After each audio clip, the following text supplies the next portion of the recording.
Aujourd'hui, j'aimerais vous parler d'une histoire qui montre à quel point la foi et la bonne compréhension sont deux facteurs de la renonciation. Et comment renoncer à quelque chose qui nous est cher, à quelque chose d'important, à quelque chose qui prend de la place dans notre vie, donne de l'énergie dans la pratique. Et comment la renonciation fait avancer différemment dans la pratique entre quelqu'un qui renonce et quelqu'un qui garde tout et qui ne renonce pas. L'histoire, c'est celle d'une femme que Ajahn a rencontrée lorsqu'il était étudiant de Lumpa à Rayong en Thaïlande.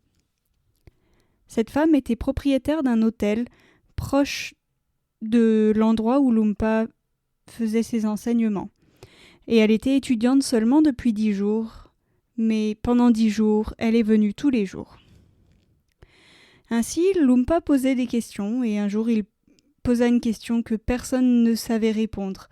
Chacun à son tour, les étudiants essayaient, tentaient de répondre, mais jamais c'était la bonne réponse. Mais son tour est venu, et alors qu'elle répondait à cette question, elle a commencé à pleurer.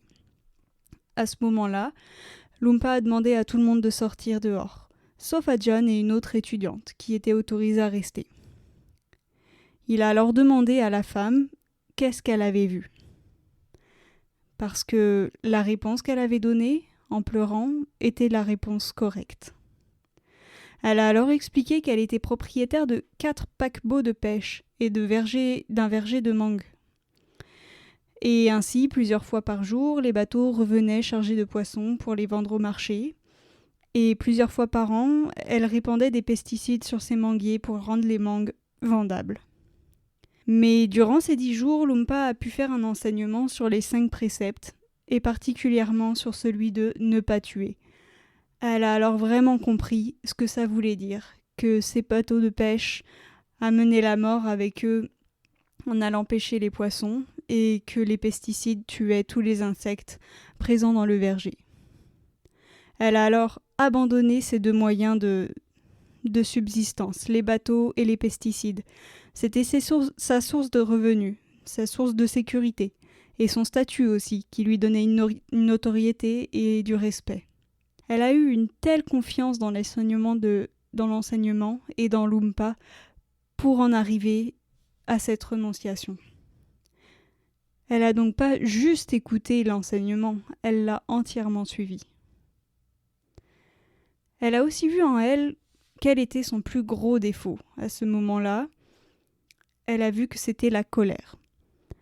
Et comme elle ne voulait plus la subir, elle a été chercher d'elle-même comment la colère est née, comment est-ce que c'est formé, c'est quoi qui la nourrit.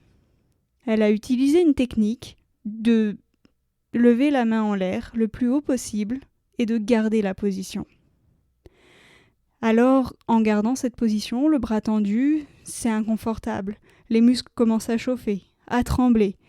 Mais elle, ce qu'elle voulait vraiment analyser, c'était, en observant son esprit, comment est-ce que la sensation désagréable devient un inconfort, un j'aime pas, puis devient une irritation et une frustration avec la douleur avant de se transformer en colère. Ainsi, il faut voir la différence entre comment cette femme a pu travailler sur elle-même par rapport à quelqu'un qui vient juste écouter les enseignements le week-end sans rien renoncer. Et comment elle a réellement compris ce qu'est la moralité. Ainsi, elle a sacrifié ce qui était à sacrifier, elle a renoncé ce qui était à renoncer. Mais alors, que fait-on quand on a renoncé à tout ce qui nous offrait une sécurité, quand on y renonce comme ça, aussi soudainement? C'est ce qu'elle a fait. Elle a complètement fermé les portes à ce qui lui apportait une sécurité, du moins financière. Et ainsi, toute l'énergie consacrée à entretenir ce confort a pu être dirigée envers elle-même, tel un rayon laser pour travailler sur elle-même. Mais aussi, elle n'a pas fait que méditer pour méditer. Elle cherchait vraiment à l'intérieur d'elle quel est mon plus gros défaut, quelle est la partie la plus laide que je veux me cacher, comment puis-je aller à l'opposé de ça. Je veux aller affronter la pire partie de moi-même, y faire face, comprendre comment elle est faite. Nous devons prendre exemple sur cette femme, car c'est de cette manière qu'un méditant doit travailler.